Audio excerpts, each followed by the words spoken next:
আমার আব্বু ছাড়া আমরা, আমার ছোট বোন এখন বাবার আদর পায় নাই।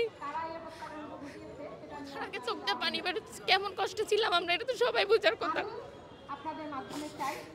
যে পিলখানা বিদ্রোহ হয়েছে, বিদ্রোহ নামে যেটা চালাচ্ছে এটা কিন্তু বিদ্রোহ না, এটা সম্পূর্ণ একটা হত্যাকাণ্ড হয়েছে। এর মধ্যে আমার বাবা এখানে ছিল চিকিৎসা অধিদপ্তরে। এখন আমরা যে কথা বলার আগে চোখ দিয়ে পানি আসি, এটার কোশ্চেন কেউ কখনো করে নাই। 16 বছর আমার আব্বু ছাড়া আমরা, আমার ছোট বোন এখন বাবার আদর পায় নাই। এত কষ্টের পরও আমরা কোনো পাই না। আমরা একটা বর্তমান অন্তর্বর্তী সরকারের কাছে নতুন একটা ভাবছিলাম যে ভালো কিছু আশা করছিলাম, কিন্তু তারা স্বাধীন তদন্ত কমিশন গঠন করে অফ করে দিয়েছে। এর কারণ কি? এটা তো সম্পূর্ণ সন্দেহজনক। আমরা আমাদের ফ্যামিলিতে এত কষ্ট করে চলতেছে, এর তো কেউ কখনো খোঁজ দেয় নাই। আগে তো ফেসিস্ট ছিল, ওনার কথা বাদ। এখন অন্তর্বর্তী সরকারও কোনো সুরাহ আমাদের জন্য করতেছে না।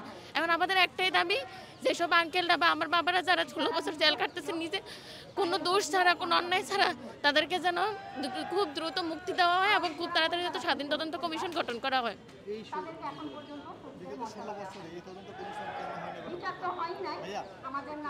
আমি মূলত তখন তো ছোট ছিলাম। আমি যখন পিলখানা বিদ্রোহ হয়েছে তখন মাত্র আমার 4 বছর বয়স, আর আমার ভাই ছিল 2 বছর। আমরা মাঝখান থেকে অনেক কিছুই বুঝি না, কারণ ছোট ছিলাম, তখন সব কিছু জানতাম না। এখন একটু বড় হয়েছে এখন তো যতটুকু বুঝতে পারতেছি এটা সম্পূর্ণ ভারতের পরিকল্পনা। এর কারণে এখনো কোনো স্বাধীন তদন্ত কমিশন গঠন করা হচ্ছে না।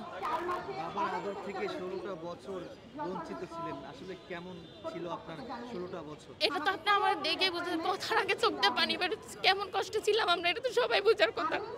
আপনাদের মাধ্যমে চাই আপনারা সেই ব্যবস্থাটা করেন। কি সবচেয়ে বেশি আপনার মনে পড়তো বাবার কথা ভ্রমণের সময়, বা একটু বলবেন আমাদের কোন কোন স্মৃতিগুলো মনে পড়তো?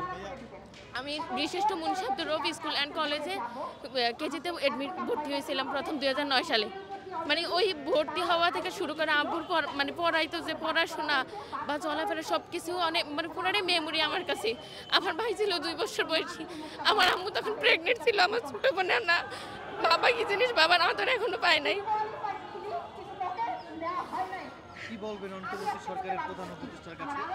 এখন ওনার কাছে একটাই দাবি যে খুব তাড়াতাড়ি যাতে তাদেরকে মুক্তি দেওয়া হয় এবং একটা সুষ্ঠু তদন্ত করা হয়। আর যে বিদ্রোহ নাম, এই বিদ্রোহ নাম এটা হত্যাকাণ্ড, এটা যেন সম্পূর্ণ যেত এটা তদন্ত করে বের করা হয়। আমার বাবার নাম বিডিআর নূর মোহাম্মদ, তিনি চিকিৎসা পরিদপ্তরে ছিল। আমার নাম ইসরাত জাহান মারিয়া।